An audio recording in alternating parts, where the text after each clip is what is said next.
The Honourable Member from Ghana. Mr. Speaker, the President came to address this Parliament on the progress that government has made in the application of values and principles. I would like to be as simple as I can be. Let me start with perhaps defining these two terminologies. Values, Mr. Speaker, refers to beliefs that motivates the way people behave. Principles, on the other hand, Mr. Speaker, is a set of rules that governs our behavior. Some time back, in memory, Mr. Speaker, we agreed as a people that we shall be governed by a particular set of principles and values. And these do not exist in abstract. They are coined down in the Constitution in Article 8. The coming to this August House, Mr. Speaker, by the President to address us was not a mere coincidence. It is dictated by the Constitution in Article 9(2). There are a number of values and principles as enshrined in Article 8. I'll restrict myself, Mr. Speaker, on account of time, to two principles: democracy and constitutionalism. Mr. Speaker, democracy is derived from a Greek word, demos, which means people, kratos, which means power or rule. Or simply put, Mr. Speaker, democracy refers to a system that believes in the freedoms and equality of people. In short, this is a system that recognizes that power lies with the people, not in an individual. Constitutionalism, Mr. Speaker, refers to the adherence to the constitutional system of governance. What this Parliament was expecting, Mr. Speaker, on page 9, as the President addressed us, was to speak to the strides that government has made, particularly in the promotion and defending of the rights and freedoms of people. Mr. Speaker, when we speak to the freedoms, freedom to associate, freedom to assemble, these are fundamental freedoms that the President should have spoken to as what government has done in the promotion of those very important freedoms. The UPND government, Mr. Speaker, goes down in history to have done the opposite in regards to the promotion of these freedoms.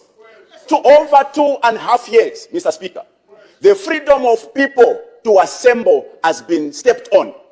No political grouping has been able to assemble in over 2 years, Mr. Speaker. This is contrary to what the UPND used to lament about when they were in the opposition. This country would have expected that the UPND would have done something different. The freedom to associate, Mr. Speaker, vests in the registrar of society, because when people decide to assemble, they will go and register an entity, be it a political party, an association, or otherwise. Today, Mr. Speaker, for the very first time in the history of this country, the office of the registrar has been reduced to a circus. Honourable Member. Honourable Member.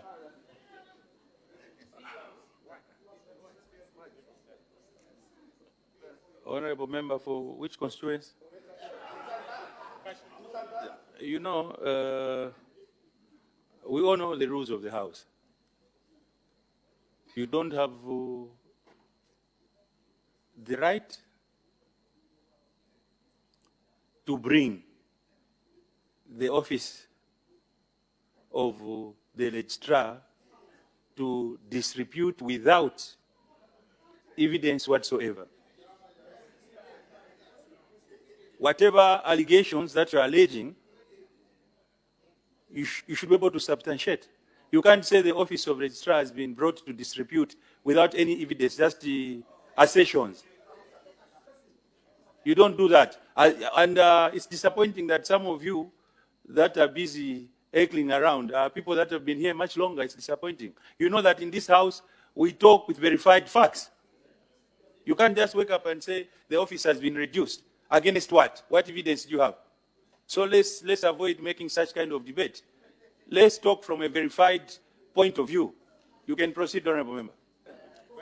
Mr. Speaker, not long ago, this country was entertained to the happening in the rest of society regarding the happening in the Patriotic Front, where the rest of society had to be removed from office over the happenings in regards to the PF. Today, Mr. Speaker, reports are that our friends who are sitting... Honourable Member, I've guided you. I've guided you that when talking, you should have facts. You don't have facts whatsoever why whoever was removed from the office and on what grounds. You're not appointing authority, neither are you, the registrar was reporting to you. Let's talk from an informed point of view. Let's avoid making assertions that you can't substantiate. I've guided you. You don't have the mandate whatsoever to know who transfers who what. So don't talk about things that you can't, you don't have, you've got very little information about them. You may continue with your debate. Mr. Speaker, the President should have come to address this Parliament on the progress that has been made in regards to the protection and promotions of the rights and freedoms of people. Mr. Speaker, the freedom to express ourselves is enshrined in our Constitution. Today, it is on record. A lot of Zambians have been treated like second-class citizens for merely expressing divergent views. It is on record, Mr. Speaker, to an extent where, Mr. Speaker, as we speak today, the government through the Ministry of Information is amending the law, the IBA Act, to gag people from even speaking, communicating through social platforms. It's fact. Constitutionalism, Mr. Speaker. Two principles of constitutionalism. Number one, separation of power. Separation of power refers to the independence and autonomy of the three arms of government as well as governance institutions. There are critical governance institutions like the Electoral Commission of Zambia. Every citizen has a right to be appointed. But citizens that are politically connected cannot be and should never be appointed to institutions like the Electoral Commission of Zambia, because it compromises the integrity of the elections in that institution. It is on record, Mr. Speaker, and an outcry recorded that individuals that are politically connected were appointed to lead the Electoral Commission of Zambia. The results have been very glaring bad. To an extent, Mr. Speaker, that the Constitutional Court, in one instance, rules saying this person and that person is eligible to contest in an election. The case of Honorable Joe Malandi and Bowman, the Electoral Commission of Zambia, because of being aided by cadres, goes and overrules the Constitutional Court. Honorable member, I've guided you. I've guided you. I've guided you. You know, what you are supposed to concentrate on is the presidential speech. Then making these assertions that you are trying to do to gain political mileage, which is not necessary. It's not necessary to do that. You are alleging that relatives have been appointed, all that. It's not necessary. Are you able to substantiate that they are relatives? So concentrate on your presidential speech. If you continue, I'll curtail you. I won't allow you to proceed. When I was in secondary school in grade 11, I was a debate president in Kawamba Boys.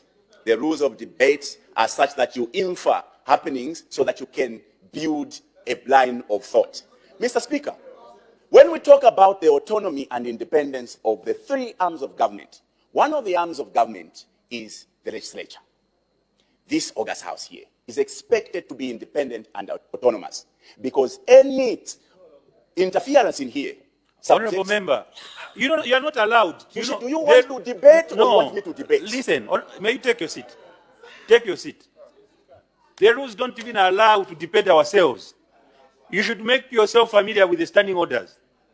Honorable members, is there any objection? Honorable Speaker, you are taking a wrong direction because Honorable Malema, you cannot. No. You cannot want to subject. I'm not going to take any seat. I'm not going to take any seat. You cannot want to apply the rules when they favor you. We are saying to you, there is rules which needs to be followed, and you are not listening to us. I am ruling, and I've told you what the basis of my ruling but is. You are making an illegal decision. The decision you are taking is illegal. We cannot sit back and comply to an illegal decision. It's an incorrect. Malema, take your seat. Honorable Speaker, stop what you are doing. Please ask all of us this matter. The president must start where he ended. We are the ones who demanded that the 21st of August must come back to this house. And this is what we asked for. And we're getting a raw deal. This can't be correct. We are saying to you, the matter of the 21st of August ended on the question of the EFF. And let the question of the EFF be answered. That's all what we're asking. We're not going to take a seat here on issues that are illegal here. We're being subjected to an illegal process. I'm going to have to throw you out of the house. How do you throw me? Which rule? Which rule is that? On which rule? Honorable Point in the rule book. Which rule are you applying? You keep on taking illegal decisions. And the courts keep on reversing your decisions because they are illegal. You keep on taking illegal decisions. And we cannot sit back and allow every time you take your own decisions, we must go to court. The court has just ruled against you yesterday because of this conduct. Please, let's stick to the rules. I'm not going to go anywhere. I'm not here on your invitation. I'm elected to be here. And the EFF has been elected to be here. And its questions must be answered by the president. We have a right to hold the executive accountable. And that's what we're doing. So please, let's start where it ended. The Deputy Chief Whip of the ANC assured the EFF that we are going to start with your question. The Deputy Chief Whip of the ANC. I wish